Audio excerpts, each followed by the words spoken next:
Hey, it's Randy Pennington, and if you want to engage your employees, then make actually engaging with them a priority.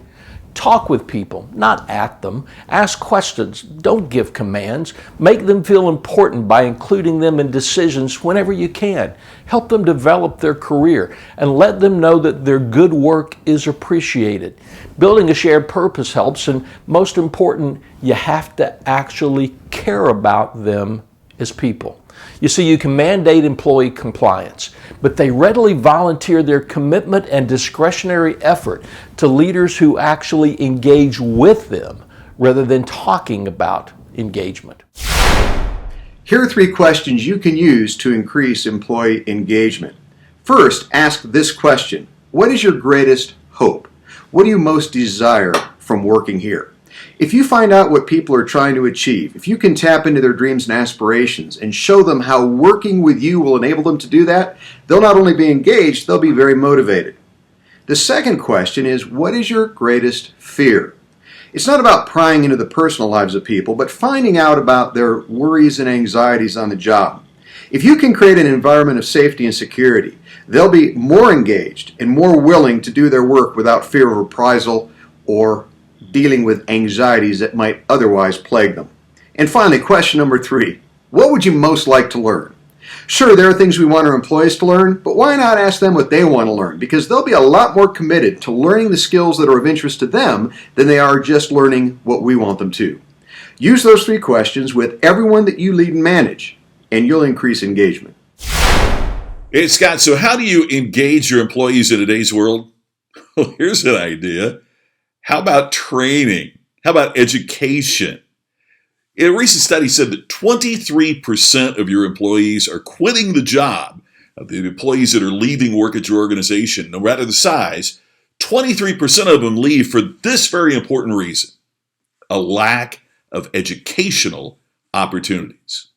Today's workforce wants to learn, they want to grow, and they want to do it in 2 different ways. One is the in-person summit or workshop or convention or conference where they hear from outside experts and they have a chance to talk with other people within the organization. And they also desire instant learning, on-demand training and education. If you can provide both, all of the evidence shows that you make your employees more productive and you make your organization more profitable.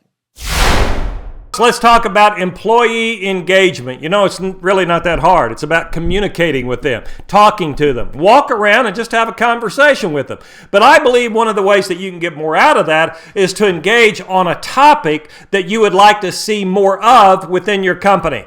I had a buddy that had a small business, and when he read a great business book, by the way, if you're looking for a great business book, the 5 Friends have all written several, and those would be good ones to start with. But he would read a great book, and then he would buy all of his employees a copy of that book. A few weeks later, he would walk around, and he'd walk up to any employee randomly and say, "Hey, tell me what you liked about that book." If they hadn't read it, they'd stand there and he'd go, "Come on, read the book."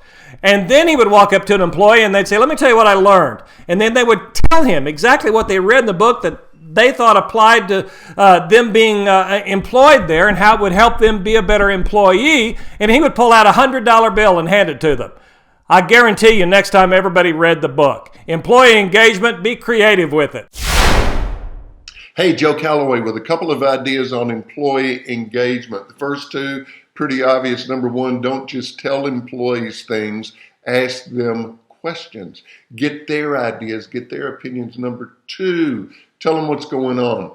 Don't withhold, particularly in a tough, challenging, bad situation.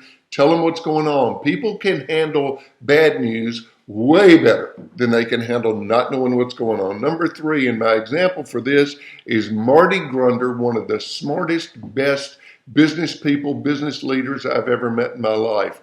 Marty does 1,000 things right. Here's one of them.